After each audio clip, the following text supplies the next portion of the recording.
अच्छा वो listen to me, ma'am समझाते हैं बेबी। मैं दिखाओ। मेरी बात तो सुनो एक बार। क्या तुम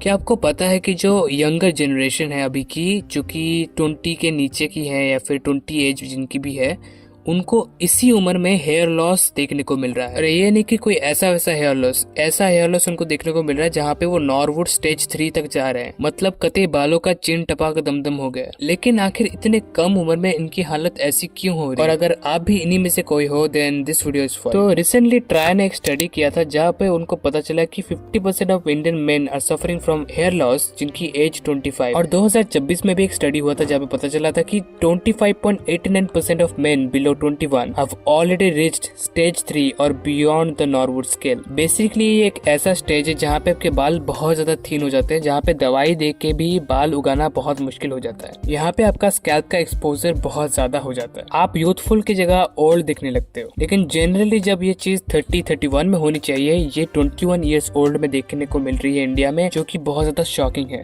देखो अगर हम कॉजेस की बात करें, जो सबसे पहला कॉज है वो है जेनेटिक्स। लेकिन इस पे ज्यादा बात नहीं करेंगे क्योंकि यार जो जेनेटिक्स आपके पास है वो जेनेटिक्स आपके पापा के पास भी होगी। हाँ मैं जानता हूँ कुछ लोगों के पापा के जेनेटिक्स ऐसी होगी कि यार वो बहुत ही कम उम्र में उनकी हेयर लॉस स्टार्ट हो गई होगी, तो उनको भी अभी वो फेस हो रहा है। लेकिन कुछ ऐसे लोग भी होंगे जिनकी जो जेनेटिक्स है पापा के वो उतने भी खराब नहीं है हेयर लॉस के, लेकिन उनकी हेयर लॉस बहुत ही कम उम्र में हो रही है। अब लाइफस्टाइल जो है वो जेंजी का बहुत ज्यादा खराब है। वो स्मोकिंग करते हैं, ड्रिंकिंग करते हैं। स्मोकिंग तो नहीं, उनको अभी एक अल्टरनेटिव मिल गया है जिसको हम वेपिंग कह सकते हैं। और जो चीजें आपको अंदर से मारती है तो वो ऑब्वियसली आपके बाहर के अपीयरेंस को भी अफेक्ट करेगी और आपके बाल भी झड़ेंगे और आप बहुत जल्दी स्टेज पे पहुंच जाओगे। खासकर जबकि आपकी जेनेटिक्स इतनी ज्यादा खतरनाक है, जहाँ पे आपके हेयर लॉस ऐसे होनी ही है, आप उसको और भी बूस्ट कर रहे हो।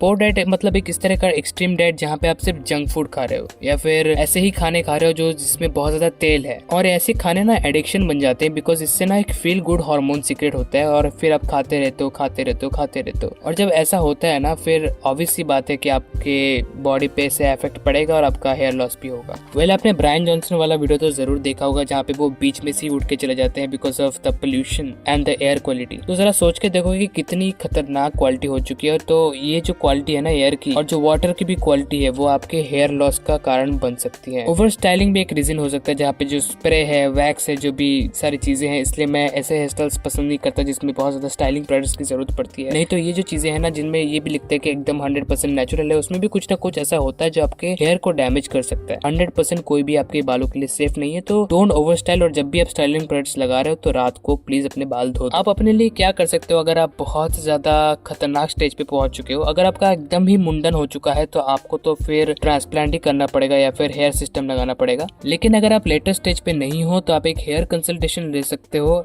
डॉक्टर से जिनको इनके बारे में नॉलेज है, जो आपको तेल नहीं बेचेंगे। या फिर आप डायरेक्टली मिनोक्सिडिल यूज कर सकते हो। अगर आपको थोड़ा सा रिस्क का डर है तो थोड़ा सा मिनोक्सिडिल आपको लेना है, उसको अपने नेक पे लगाना है और देखना है कि वो लाल पड़ रहा है कि नहीं, वो जगह कोई इरिटेशन हो रही कि नहीं। अगर नहीं हो रही, बस थोड़ी बहुत ड्राइनेस हो रही है, देन यू कैन अप्लाई। खराब लाइफस्टाइल भी आपको चेंज करना पड़ेगा। कम से कम एक नॉर्मल लाइफस्टाइल करो। अगर जिम बिम नहीं जा रहे तो नॉर्मल लाइफस्टाइल करो, जिससे कि कम से कम आपके बाल जितने भी है वो बच जाए। और अगर बाय एनी चांस आपका कंप्लेन ये है कि यार मेरे पेरेंट्स जो है वो नहीं मानेंगे ये सब करने के लिए, तो देखो भाई इसका सोल्यूशन ये है कि मान लो तुम टिफिन के लिए जो पैसे मिलते हैं ना, वो पैसों से अपना ट्रीटमेंट करा लो। खाना मत खाना, कुछ ना कुछ तो आपको सेक्रीफाइस करना ही पड़ेगा, ठीक है। लेकिन अगर आप अपने टीनेज टाइम में हो तो वैसे भी आप क्या कर सकते हो ना, आप थोड़ा सा जो है पैसे जमा सकते हो अपने खाने के लिए और थोड़ा सा पैसा जमा सकते हो ट्रीटमेंट के लिए। ऐसे धीरे धीरे जब पैसे हो जाएंगे तो फिर वो पैसों से आप ट्रीटमेंट करा लेना। तो गाइस आज का वीडियो बस इतना ही। उम्मीद करता हूँ आपको वीडियो अच्छी लगी हो। अगर लगी है तो प्लीज लाइक कर दो, सब्सक्राइब कर दो मेरे चैनल को। That's it for today, peace out.